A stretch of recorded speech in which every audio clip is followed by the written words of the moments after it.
Dans les années 1980, les clubs underground de Chicago résonnent d'une énergie nouvelle. Un son novateur émerge des boîtes à rythme et des synthétiseurs. Alors porté par des pionniers comme Frankie Knuckles, c'est la naissance de ce qu'on peut appeler la house music. Alors bien plus qu'un genre musical, la house devient un phénomène culturel qui redéfinit le paysage sonore mondial. Et très rapidement, ce courant traverse l'Atlantique et trouve le terrain fertile au Royaume-Uni, où il alimente la culture rave en pleine explosion. Mais ce n'est pas tout. Dans ce bouillonnement créatif britannique, un nouveau genre prend forme au début des années 90, il s'agit du UK Garage. Alors ça fusionne des influences de la house, du jungle et du R&B et il devient l'un des piliers de la scène musicale du pays. Et nous en reviendrons un peu plus tard dans la vidéo. Bon, cependant, avec l'arrivée des années 2000, le UK Garage semble peu à peu s'effacer, avec l'arrivée notamment de l'electro-dance music qui envahit les ondes et les clubs. Des artistes comme David Guetta deviennent omniprésents et les sonorités qui faisaient vibrer les foules autrefois s'effacent peu à peu de la culture populaire. Mais cette fois, ça ne s'arrête pas là. Aujourd'hui, je suis là pour vous parler d'un nouveau souffle inattendu porté par deux jeunes artistes qui se sont inspirés de la house music et du UK Garage pour redonner un élan populaire à cette culture. Disclosure.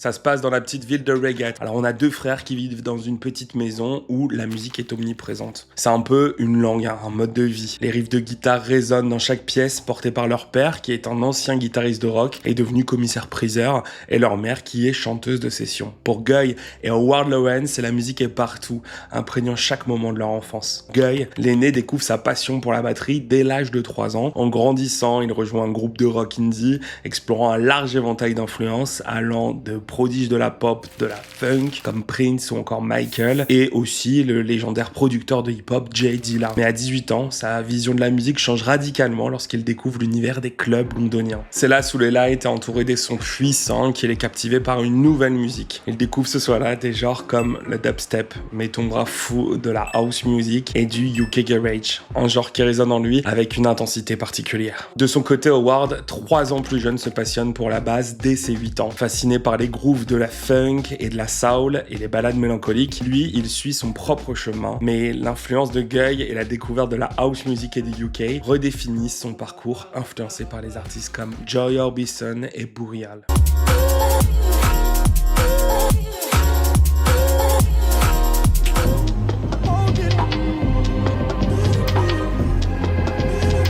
Ce dernier genre, avec ses basses profondes, émerge au Royaume-Uni dans les années 90, devenant une force culturelle majeure grâce aux stations de radio pirates. Taken to protect their stations. They've turned the tops of London tower blocks into fortresses. Police and council officials made the discovery when they tried to break into an apparently empty council flat in Hackney, in East London. Là-bas, la house et le UK Garage ne sont pas seulement des musiques de fête, elles sont le symbole de changement culturel. Elles influencent la mode, l'art et surtout, elles ouvrent les portes à l'inclusivité et à la diversité, notamment au sein des communautés noires et LGBTQ+. La house music et le UK deviennent des plateformes pour les voix marginalisées, des espaces où chacun et chacune peuvent s'exprimer librement. I knew in my soul, in my heart, in all my body that music was moving me to my core, and I knew it was going to move a lot of people. En 2010, alors que Guy Lawrence arpente les clubs de Londres, son frère Howard, encore trop jeune pour l'accompagner, se plonge dans la musique en ligne. Et c'est à ce moment précis que l'idée de former un groupe germe dans leur esprit. Leur objectif est clair, c'est fusionner leurs compétences et influences pour créer un son unique. Ce son mêlerait la pureté mélodique du UK Garage, la structure accrocheuse de la pop et l'énergie brute de la house. Installés dans une petite pièce au-dessus de la salle de vente où leur père travaillait, les deux frères passent des heures à expérimenter. Ils tentent de recréer des sons que Guy a entendus la veille dans les clubs londoniens. C'est dans cette salle de répétition que Disclosure voit le jour. Ils composent leur premier morceau qu'ils publient sur MySpace, une plateforme alors en pleine effervescence. Rapidement, leur musique attire l'attention de la scène électronique. Leur premier single, Offline Dexterity Streetlight Chronicle, sort en 2011 et pose les bases de leur son.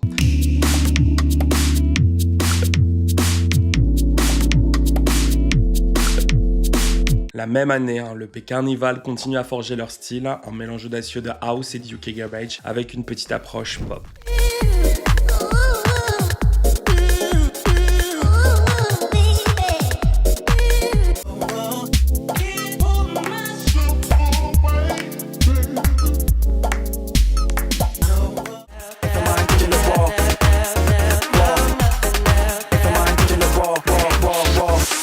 Puis à Brighton, Guy fait ses premières armes en tant que DJ, tandis que les critiques commencent peu à peu à saluer l'originalité et leur travail. Et c'est en 2012, avec la sortie de l'EP The Face sous le label Greco-Roman, que Disclosure franchit une étape cruciale. Cette EP fusionne des styles, de l'électronique, du garage britannique, de la dubstep, de la techno, affirmant leur place dans la scène musicale électronique.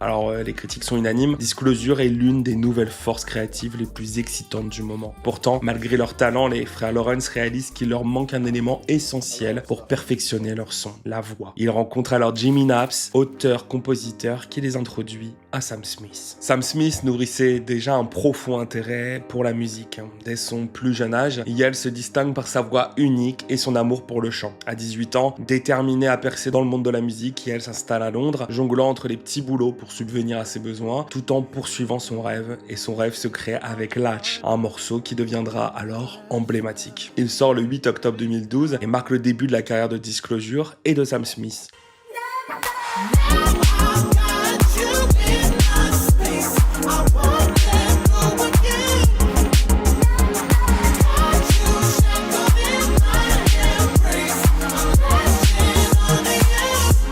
Le titre atteint la 11e place des charts britanniques et obtient un disque d'or. Bon alors le succès vraiment il va pas s'arrêter là. White Noise en featuring avec Aluna George atteint la 2e place des charts en 2013 et à peine sortis de l'adolescence, Guy et Howard deviennent des stars montantes. Just noise. White noise. Just noise. White noise. I'm hearing static. You're like an automatic. You just wanna keep me on repeat and hear me cry. Et pendant ce temps-là, de l'autre côté de l'Atlantique, l'electro-dance music ou EDM devient une véritable industrie du divertissement, portée par des festivals gigantesques et des DJ qui atteignent le statut d'icône pop. Et c'est là que Disclosure se distingue, bien qu'ils soient britanniques, leur musique elle transcende les frontières. Leur son est profondément enraciné dans le garage et la house, possède aussi une accessibilité qui séduit un autre public. Et cet autre public, il peut être européen ou américain. Il ne cherche pas à rester dans les marges de la culture club, mais il crée aussi des morceaux qui font danser les foules, peu importe où elles se trouvent. Le succès fulgurant de Disclosure ne repose pas uniquement sur leur talent, mais aussi sur un changement profond dans la culture musicale. Un soir, j'ai les yeux fixés sur mon ordinateur et tout à coup, une alerte Facebook s'affiche. Alors je vois C2C, le groupe qui m'a emmené à petits pas vers cette culture électronique, est en live sur la BBC Radio 1. Bref, je me connecte sur la BBC depuis mon ordi et je plonge dans l'univers de ces 4 prodiges. Bref, je suis totalement absorbé. Le live se termine, mais je reste connecté sur les ondes de la BBC. La présentatrice enchaîne et elle introduit un duo prometteur. Leur morceau passe sûrement déjà en boucle sur la station, mais pour moi, je m'apprête à vivre une vraie révélation. Le morceau commence et la host prononce « When a fire starts to burn ». Et moi, en seulement quelques minutes, le titre m'a littéralement transporté. When a fire starts to burn, right, and it starts to spread, you're gonna bring that attitude home. You don't wanna do nothing with your life. L'histoire derrière When a Fire Starts to Burn est presque surréaliste. Guy et Howard, en quête d'un sample accrocheur, se perdent dans les profondeurs d'internet. Ça monte encore plus l'influence immense du web sur leur musique. Et c'est là qu'ils tombent sur une vidéo d'Eric Thomas. Welcome to another edition of Thank God It's Monday! Une sorte de conférencier motivant, un peu fou du bus, qui délivre son message avec une voix puissante et mélodique. À première vue, il s'agit simplement d'un homme cherchant à motiver son auditoire, mais pour Disclosure, c'est une mine d'or. Sa voix presque chantante devient un sample parfait. Ils extraient plusieurs morceaux de ses discours, de ce qui deviendra un des morceaux les plus emblématiques du duo. When a fire starts to burn, right, and it starts to spread, she's gonna bring that attitude home. People who don't want to do nothing with their life. Fire starts to burn, right, and it starts to spread, she's gonna bring that attitude home. Who don't want to do nothing with their life. Le clip réalisé par Beau Miroseni montre une sorte de messe dans une église imaginaire et elle est emportée par des paroles religieuses. On retrouve même Eric Thomas qui incite les fidèles à se laisser emporter par la musique. When a Fire Starts to Burn, Latch, White Nose sont tous présents sur le premier album qui sort en 2013, Settle. Et c'est une véritable déclaration, un mélange parfait de la house, du garage britannique et de la pop, avec des collaborations qui apportent une diversité incroyable à l'album. I can take the low out of lonely. Fortune favors the brave, so they say. Et comment ne pas parler de London Grammar dans la fleur du succès pour eux aussi.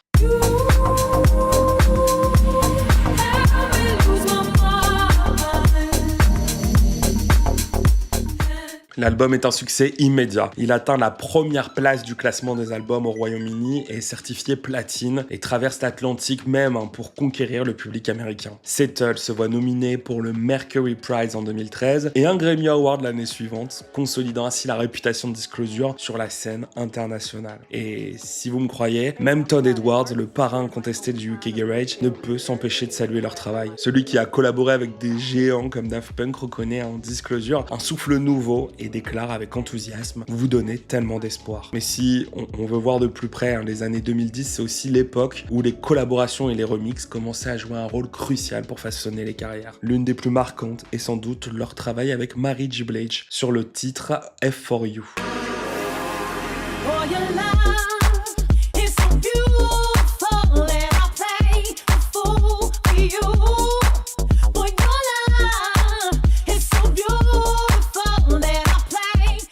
Besoin de la présenter, une icône incontestable de la scène R&B. C'est une rencontre entre deux univers, celui de la musique électro de Disclosure et celui de la soul riche et puissante de Mary J. Blige. Et puis, je peux pas vous faire une vidéo sur Disclosure sans parler du remix de You and Me, parce que ouais, à l'original, soit dit en passant, un morceau que j'apprécie vraiment.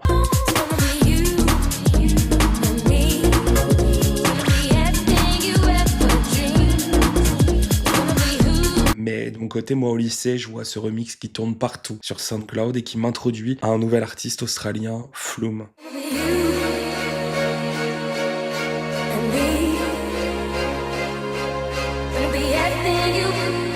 On peut être honnête, ce remix, il a tout déchiré à l'époque. You and Me est plus qu'une simple lecture, il s'agit d'une réinvention qui a su capter l'essence de la version originale et qui apporte aussi une touche moderne et très innovante en fait. Flume, avec son style unique avant-gardiste, a pris ce morceau et l'a propulsé dans une nouvelle dimension carrément.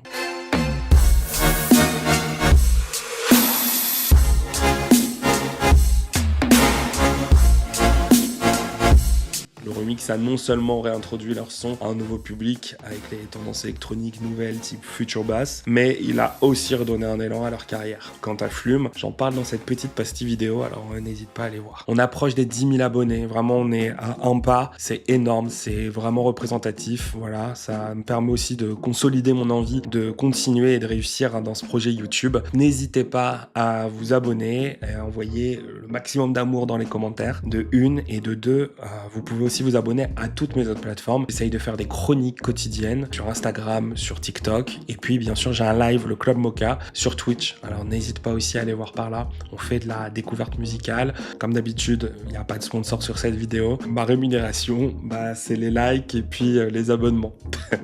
Allez, on poursuit la vidéo. Le succès commercial de Disclosure, bien qu'indéniable, n'a pas été sans susciter les critiques, en particulier parmi les puristes. Certains détracteurs ont accusé le duo de se vendre pour atteindre un public beaucoup plus large. Howard Lawrence lui-même a reconnu que le succès dans ce domaine peut entraîner des accusations de compromis ou de perte d'authenticité, car la culture underground valorise l'exclusivité et l'avant-garde. Mais à la fois, Disclosure ne manque jamais de souligner leur indépendance créative face aux tendances dominantes. Lorsqu'en 2013, l'un des frères Lawrence a demandé: bon, vous préférez quoi? Avoir du Guetta qui passe toute la journée à la radio ou entendre Latch en boucle? Il posait une question qui allait au cœur de leur démarche artistique. Bien qu'elle soit parvenue à un large public, ne sacrifient jamais la qualité ni l'authenticité pour plaire aux masses. Ils offrent une alternative au son mainstream tout en restant fidèles à ce qui les inspire vraiment. fin de 2013. Disclosure, avec leur premier album Settle, est au sommet du monde. Mais après un tel succès, une question cruciale se pose. Comment faire pour ne pas devenir prisonnier de cette formule ? Le duo se retrouve alors dans une période de grande pression. Settle les a amenés à parcourir le globe, jouant dans plus de 40 villes, en participant à des énormes festivals comme Coachella ou Lollapalooza. Moi, j'ai eu le plaisir de les voir aux Vieilles Charrues et c'était très très bon. On a une nouvelle formule de producteurs qui touche à des instruments, qui chantent, qu'on est loin de la vision du DJ figé derrière ses platines. Mais dans tout ça, le tourbillon du succès s'accompagne d'une exigence. Se renouveler, surprendre et surtout ne pas stagner. Et c'est dans ce contexte qu'ils commencent à travailler sur leur deuxième album, Caracol, qui verra le jour le 25 septembre 2015. Dancing past the point of no return. Let go, we can free. Cet album marque un tournant, l'énergie brute et les sons explosifs de Settle laissent place à un son plus réfléchi, plus mature pour certains. Les rythmes sont plus lents, les productions sont plus réservées, c'est un choix audacieux, un pari pour montrer que Disclosure n'est pas seulement capable de créer des hits de dance floor, mais aussi de proposer une musique plus profonde et plus nuancée. You've already made it. There's no need to chase it. Soak it up and save it. Caracal se distingue également par ses collaborations diversifiées et prestigieuses. Là où Settle avait marqué les esprits avec des titres comme Latch, Caracol élargit encore la palette des influences.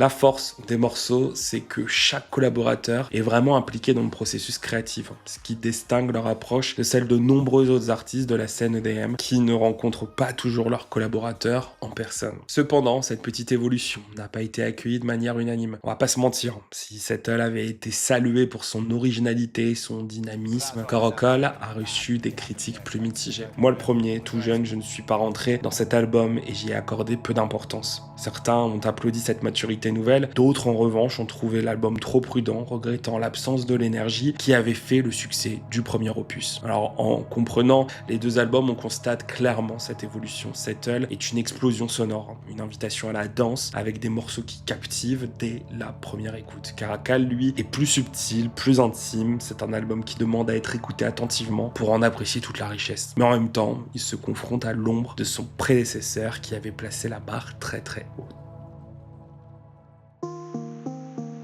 Plutôt que de poursuivre sur la lancée, il décide de faire un choix très audacieux, faire une pause. Alors cette pause n'était pas simplement un besoin de repos. Après des années de tournée et de création intense, c'était aussi une période cruciale de réflexion pour le duo. Après l'énorme succès de Settle et l'évolution de Caracol, les frères savaient qu'ils ne pouvaient pas simplement se reposer sur leur laurier. Ils avaient besoin de temps pour explorer de nouvelles inspirations, se détacher des attentes qui pesaient sur eux et redéfinir ce que Disclosure voulait vraiment dire artistiquement. Tout au long de leur carrière, Disclosure a fait preuve d'une grande fierté pour leur musique, mais ils ont toujours cherché à se démarquer des conventions de l'EDM classique. Et cette démarche montrait clairement leur désir de ne pas être confinés dans une seule case, d'élargir leur palette musicale et d'explorer des nouveaux territoires. Mali, Mali, Mali, don't want to go, get what I do, yeah, Mali, Mali, Mali, nyana fimba una. Mali, Mali, Mali, don't want to go, get what I do, yeah, Mali, Mali. Ce que vous entendez là, c'est Disclosure. En quelques notes, on voit les nouvelles influences s'installer et nous embarquer dans ce qui s'appellera Energy, qui sort le 28 août 2020, soit 5 ans plus tard. Stay about the way, but it can't hurt to check up on an ex, not to flex, but to put the hurt to rest, from maturity to time. You get stronger thoughts left in your head. When you lost hope, so soon you will be found. L'album se distingue toujours par une fusion éclectique de house, de dance, de R&B, mais chose plus notable, nous avons aussi de grandes influences africaines et brésiliennes. Une nouvelle évolution, l'envie d'explorer au-delà des frontières traditionnelles de l'EDM, encore et encore. Petit plaisir personnel, l'album revient aussi aux racines de la house. Are you hearing me?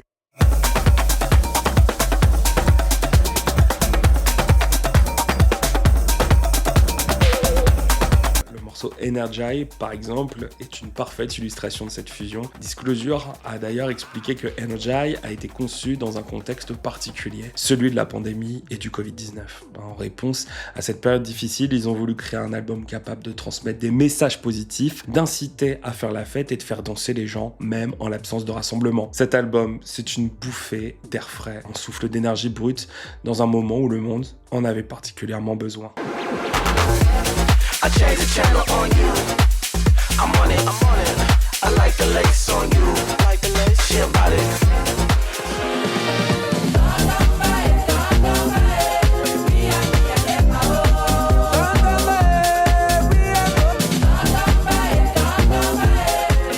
Can we just talk? Can we just talk about where we're going before we... Alors après des années de succès sous le feu des projecteurs, Disclosure décide de se libérer des contraintes imposées par l'industrie musicale pour redécouvrir ce qui les a réellement poussés à créer de la musique. Alors comment? Tout simplement se barrant de leur label musical de l'époque, Island Records, une division d'Universal Music. De nombreux artistes bien établis quittent les grandes maisons de disques pour obtenir un peu plus de contrôle créatif et financier, en particulier dans un paysage musical en évolution rapide où les plateformes numériques jouent un rôle crucial. C'est exactement ce qu'ont fait Guy et Howard avec leur album Alchemy, sorti le 14 juillet 2023. Cet album marque un retour aux sources, une véritable renaissance artistique pour le duo qui s'éloigne de la pression commerciale pour se concentrer sur l'essence même de la musique qui les passionne depuis toujours. Ils rejoignent le label Apollo Records pour cette nouvelle partie de carrière. Et ce qui frappe d'emblée avec Alchemy, c'est son caractère indépendant. Contrairement à leurs albums précédents, celui-ci ne comporte aucune collaboration ni aucun sample.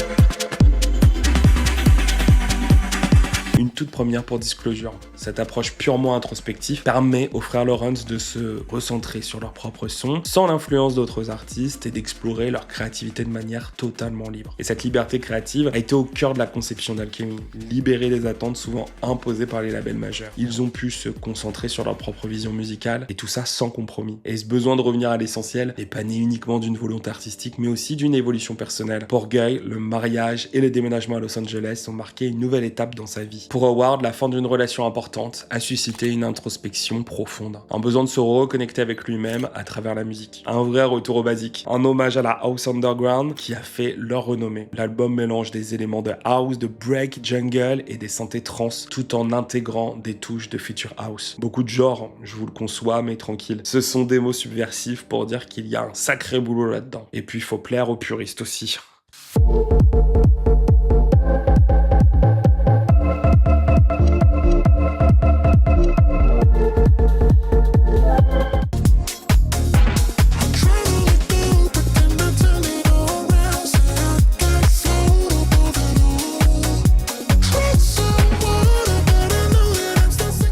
On est finalement sur cette musique qui fait vibrer les clubs, qui réunit tout le monde et résonne dans l'âme des danseurs. C'est un retour aux racines, mais avec une fraîcheur et une modernité qui montre à quel point Disclosure a évolué. Face au contexte musical actuel, où les charts sont souvent dominés par des sons formatés pour plaire au plus grand nombre, Disclosure a pris une direction différente. Avec Alchemy, ils ont délibérément choisi de créer des morceaux plus adaptés au club. Ce choix, c'est très simple. Il reflète le désir de se repositionner en tant qu'artiste de dance authentique, connecté à la culture des clubs plutôt qu'à la logique commerciale des classements. Ils ne cherchent pas à exploiter les tendances, mais plutôt à inspirer, apportant ainsi quelque chose de nouveau et d'authentique à la scène musicale actuelle. Et pour moi, c'est un grand oui. Et c'est dans ce format-là que je veux redécouvrir les deux frères qui m'ont fait rêver, qui m'ont donné envie de toucher les premiers logiciels de MAO et qui m'ont introduit à des univers plus indé underground. Et c'est grâce à eux que mon amour pour les genres anglais et mon plaisir de redécouvrir la contre-culture de ce pays me fait vibrer. La réception critique de Alchemy a été globalement positive. Pitchfork a loué l'album pour sa fraîcheur, affirmant qu'il s'agit du travail le plus frais et amusant que les frères aient produit depuis longtemps. Ils ont même choisi de ne pas faire de tournée pour cet album, une décision qui renforce encore plus le désir de s'affranchir des conventions et de se concentrer sur l'essentiel, la musique. De mon côté, ce qui m'a résolument poussé à faire cette vidéo, c'est peut-être le tout dernier son qu'ils ont sorti, She's Gone, Dance On. Ils m'ont piqué. J'étais obligé de réécouter leur discographie et de danser de manière folle sur ce morceau.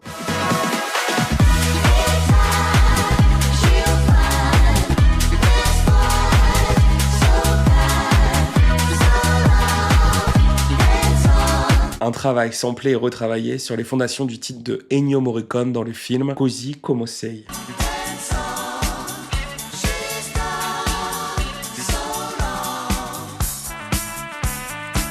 Bref, bien que Disclosure ait parfois été critiqué pour leur approche commerciale, leur impact sur la house moderne est indéniable. Ils ont réussi à rajeunir le genre, à l'introduire à un nouveau public dont je fais pleinement partie, à inspirer une nouvelle génération de producteurs. Leur travail a non seulement ravivé la house à l'échelle mondiale, mais a également suscité des discussions sur l'authenticité et l'évolution de la musique électronique. Que l'on adhère ou non à leur style, le duo a laissé une marque sur la scène musicale contemporaine, redéfinissant ce que la house peut être dans un monde en constante mutation.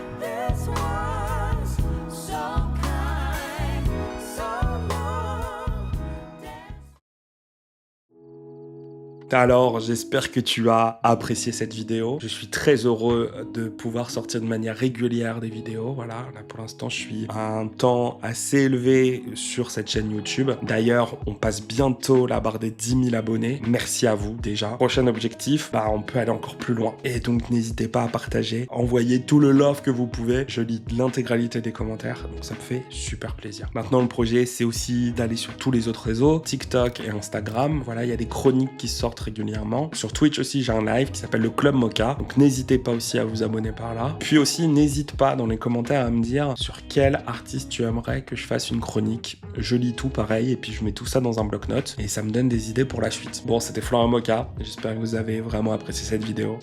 Moi, je vous dis à la prochaine. Cheers!